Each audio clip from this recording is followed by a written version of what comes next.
I have a stain on my shirt. It's right there. I've been doing telehealth all day, and I've been like cropped from here to here, right? But I really like this shirt, but I can't get this stain out. It looks like water right here, or a big silver dollar sized nipple. That's just like a nipple mark, but no, it's just a stain. But I like this shirt. I like, collared polos. You guys have probably figured that out by now. Anyways, I was right about yesterday's ramble, and in the comment section we had some good discussions, but I think I'm mostly interested in responding to Rodline. He was in my comments, and at first we were talking about how Al Gore did not concede in 2000 until December 13th, which was 36 days later, right? So if we were like me, of the mindset that we should give President Trump as long, if not longer, than Al Gore. And if we were back then, 20 years ago, of the mindset of Al Gore should have pushed a couple legal issues just a little bit further, then we're okay to just sit in this space of President Trump having not conceded, even though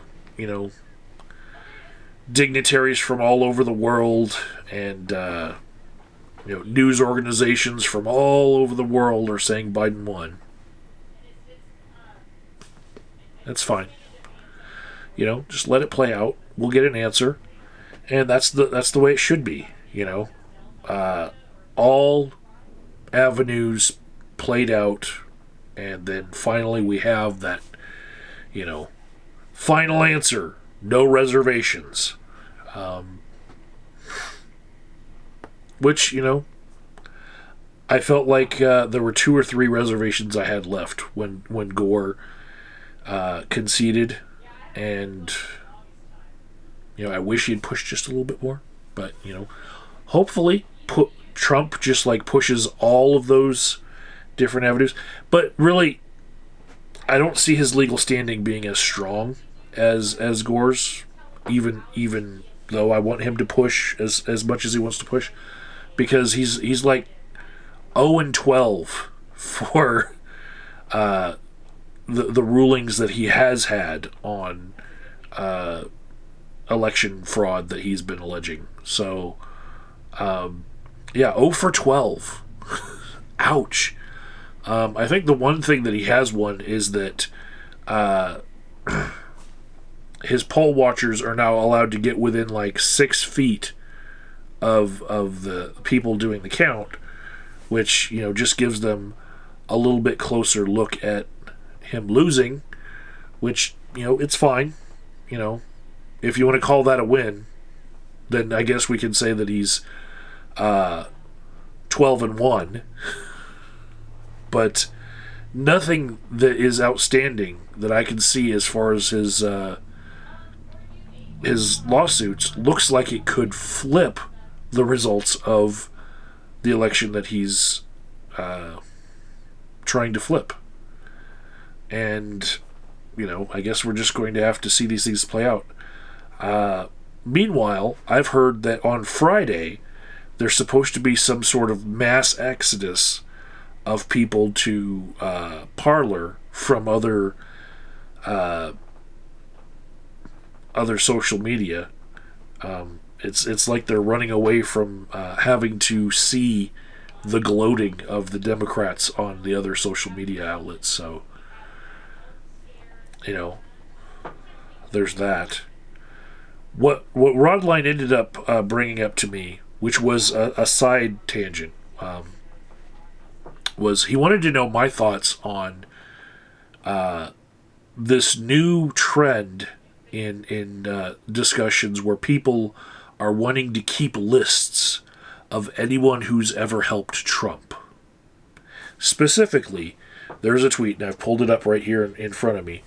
It's from the 6th of November, and it comes from Alexandria Ocasio-Cortez,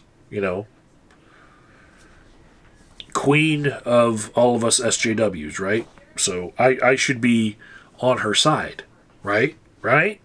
Okay, so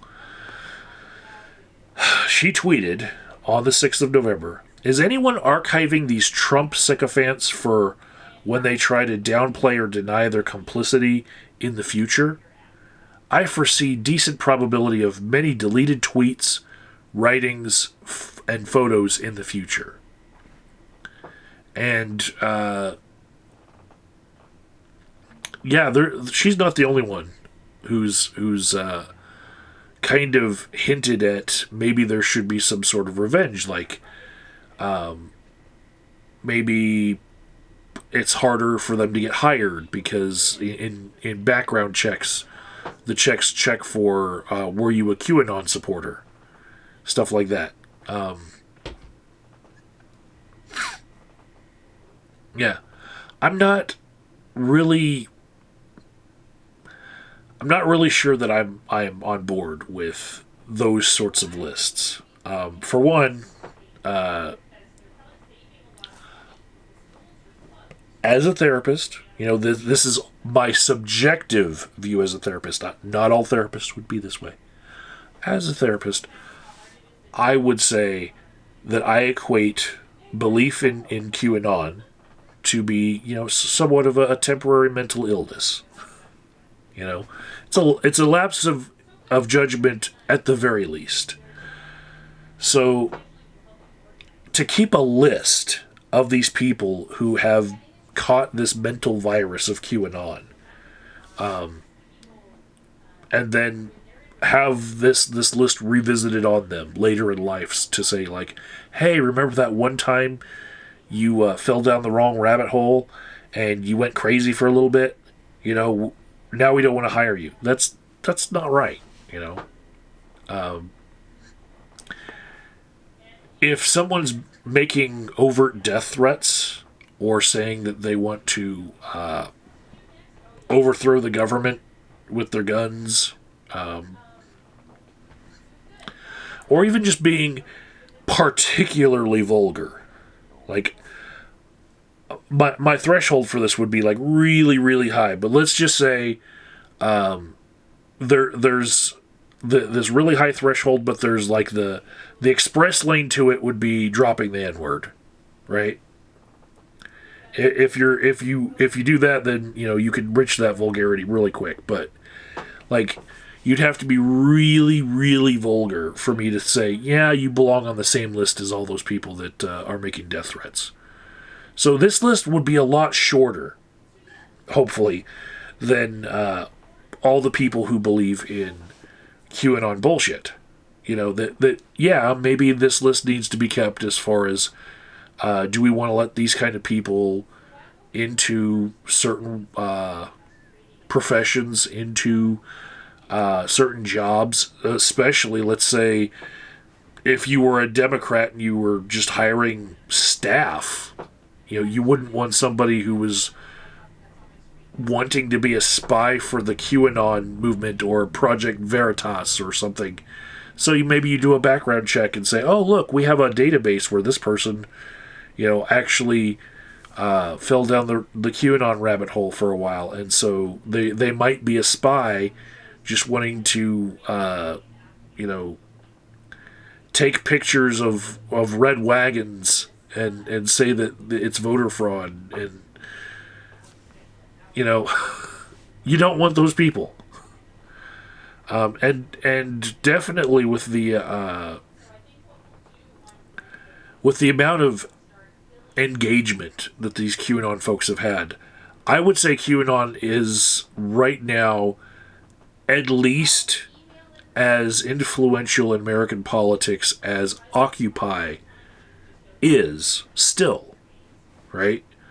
So, as an Occupy protester and just somebody who was observing Occupy protests, I met people who, when I later went on to become a delegate for political parties, I saw those people. We gave each other wings. So I imagine that if they really want to get politically active and get things done, that some of them are going to become delegates for their political parties. And they're going to remember, oh, hey, remember that QAnon rally way, way back in the day?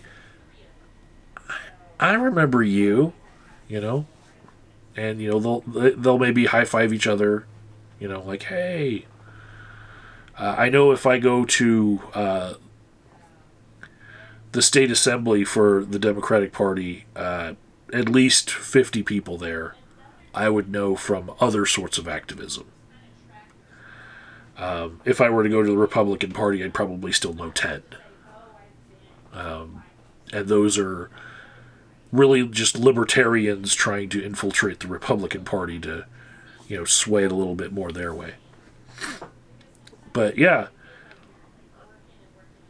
these people are going to be politically active. And like me, as an Occupy protester, then a delegate to the Republican Party, they might be voting spoiler. Like I did. Trying to change the party from within from a perspective of somebody who really doesn't align themselves with the party's values. So do you want that kind of person in your party trying to shake things up? Is the umbrella big enough to allow QAnon supporters from the past into the Democratic Party in the future as like possible, bastions of normalcy to maybe bring the liberal perspective a little bit down a notch? Is that allowable to you? You think? Maybe. But I'm thinking most hardcore Democrats, if they saw, the ability to choose between some delegates, and one of them was then announced by somebody at that assembly to have formerly been a QAnon supporter, no one's going to vote for him. He's not going to make it to that next level with the county assembly and the Congressional Assembly, the Judicial Assembly, and then the State Assembly. He's not going to make it, And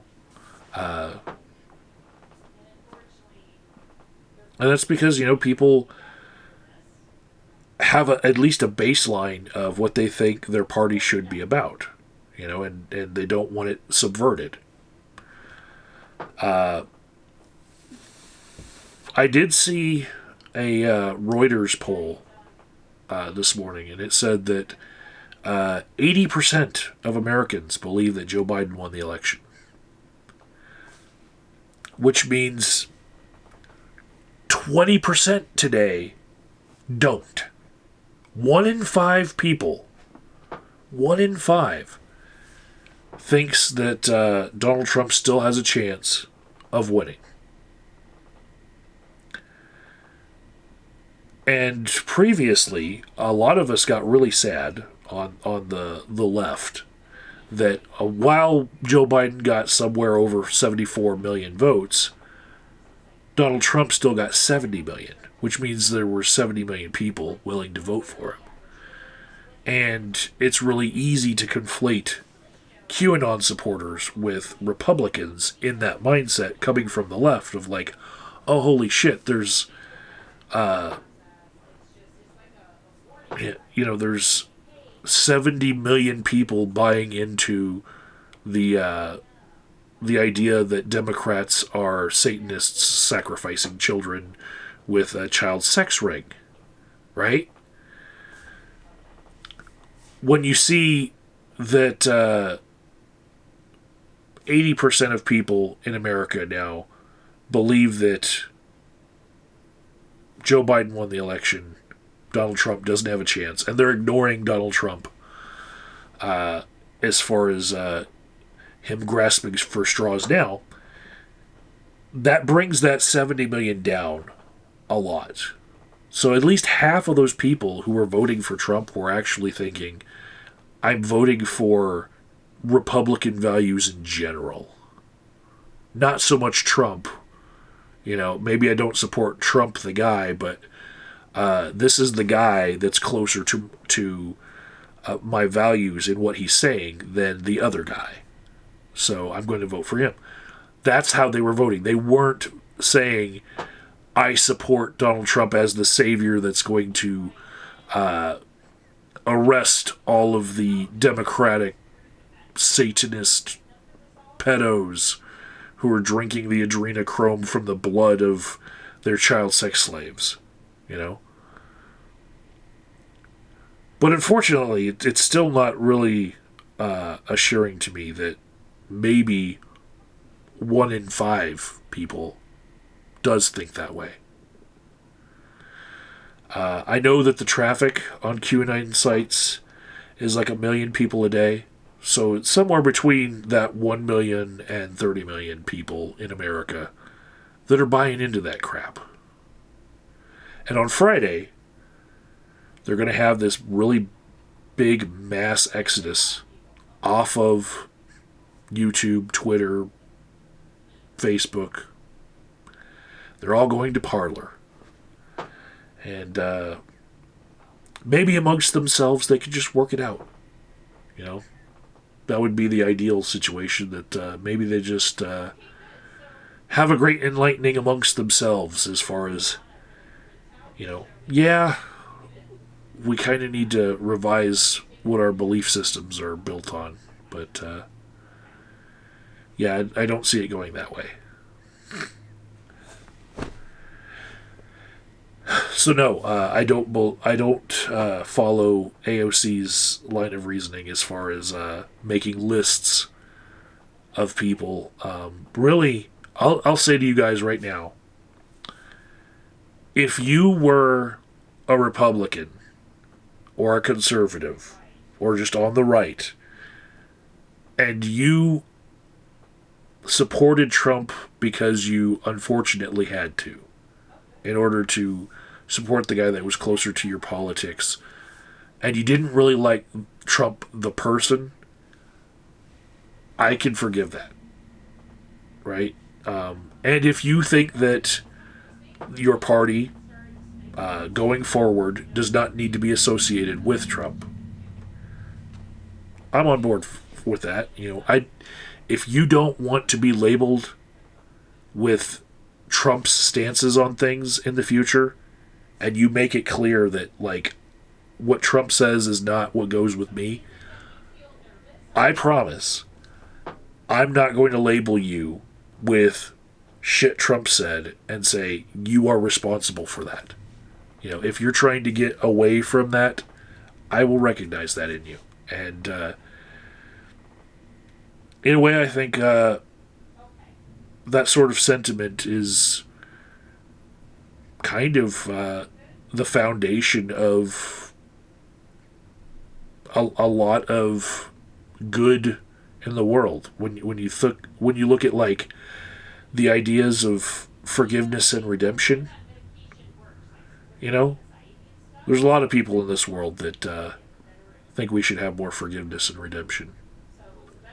So I'll do the forgiving if you want to do the redeeming of yourself, and we'll just move on from here. You know, after Trump gets his day in court. I'll talk to you guys later.